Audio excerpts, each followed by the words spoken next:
अस्सलाम वालेकुम, कैसे हैं आप सब लोग। आज की वीडियो बहुत ज़्यादा अहम होने वाली है, स्पेशली फीमेल्स के लिए।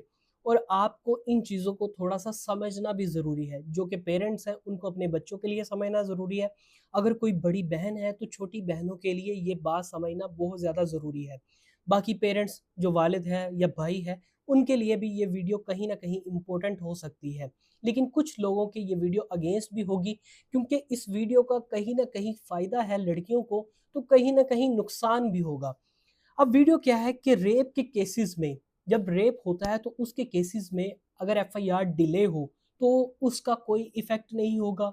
दूसरे नंबर पे अगर कोई विटनेस मौजूद ना हो तो भी कोई इफेक्ट नहीं होगा। और तीसरे नंबर पे अगर डीएनए टेस्ट में सीमन नहीं आता तो भी जो मुलजिम है उसको सजा होगी। केस लॉ को थोड़ा सा डिटेल में देखते हैं ताकि हमें केस की बारीकियों की समझ आ जाए कि इसमें कोर्ट्स ने इतने सख्त रूल क्यों अपनाए और जो बंदा था उसे सजाए मौत क्यों दी गई और 3 लाख रुपए जुर्माना क्यों किया गया। अच्छा, हमारे पास जो क्रिमिनल अपील है, क्रिमिनल अपील नंबर 28362 ऑफ 2022 है। इसमें क्या हुआ, केस में महक अफजल जो थी वो 10 साल की छोटी बच्ची थी। अब वो पढ़ती थी, कहाँ पढ़ती थी?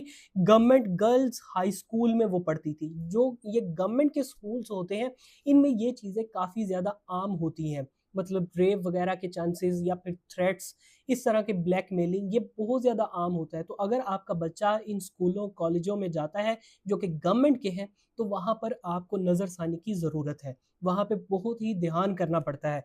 उसके बाद यहाँ पे क्या हुआ कि बच्ची जो थी वो 10 साल की थी, बिल्कुल माइनर थी। वो वहाँ स्कूल में गई, वहाँ पर सफाई करने वाला जो स्वीपर था उसने क्या किया, बच्ची के साथ रेप कर लिया और फिर उसे धमकी दी कि घर में नहीं बताना। अब बच्ची की कंडीशन ऐसी थी, जाहिर सी बात है माँ को तो पता चलना ही चलना था। तो 1-2 दिन में माँ को पता चल गया। उसकी माँ ने जब पूछा तो उसने सारा वाकया बता दिया। अब 8-10 को बच्ची का रेप हुआ, लेकिन 11-10 को एफआईआर फाइल हुई।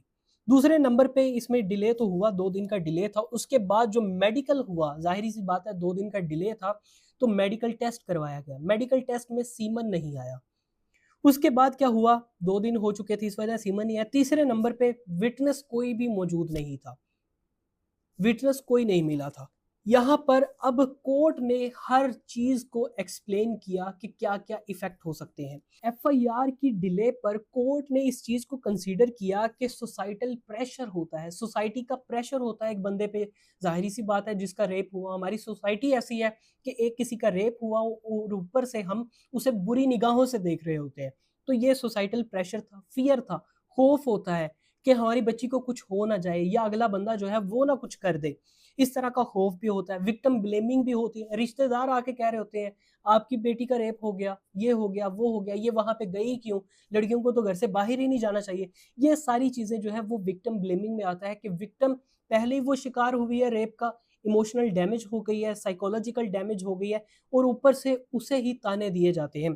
तो इस वजह से अगर एफआईआर डिले होती है तो कोर्ट ने कहा कोई इफेक्ट नहीं होगा इसका। दूसरे नंबर पे, अच्छा, इसमें 2 केस लॉ भी बताए कोर्ट ने। 1999 एससीएमआर 1102, 2020 एससीएमआर 590, ये 2 केस लॉ भी बताए कोर्ट ने कि इसमें भी डिले हुआ था लेकिन फिर भी पनिशमेंट हुई थी। दूसरे नंबर पे कोई आई विटनेस मौजूद नहीं था। जाहिर सी बात है जो रेप होता है ये काफी कॉन्फिडेंशियल होता है, यानी कि इसमें काफ़ी ज़्यादा प्राइवेसी होती है, सीक्रेट होता है ये। सबके सामने तो रेप नहीं होता, छुप-छुपा के होता है। इस वजह से आई विटनेसेस की ज़रूरत यहाँ पे मौजूद नहीं है। कोर्ट ने 2 केसेस का हवाला दिया। PLD 2010 supreme court 47, 2011 supreme court 1665, 2 हवाले दिए कि ये केसेस में भी, ये जो हमारे पास सामने केसेस है इसमें भी विटनेसेस मौजूद नहीं थे, फिर भी पनिशमेंट हुई। तीसरे नंबर पे अब डीएनए में आ गया, डीएनए में सीमन नहीं आया जी। तो कोर्ट ने कहा डीएनए कोई मैंडेटरी चीज नहीं है। अगर दूसरे एविडेंसेस मौजूद हैं, दूसरे सबूत मौजूद हैं, तो उनकी बिहाफ पे एफआईआर जो है वो मजबूत समझी जाएगी और मुलजिम को सजा भी होगी। इन 3 बड़ी कमियों के बावजूद मुलजिम को सजाए मौत की सजा हुई और साथ में 3 लाख तक का जुर्माना हुआ।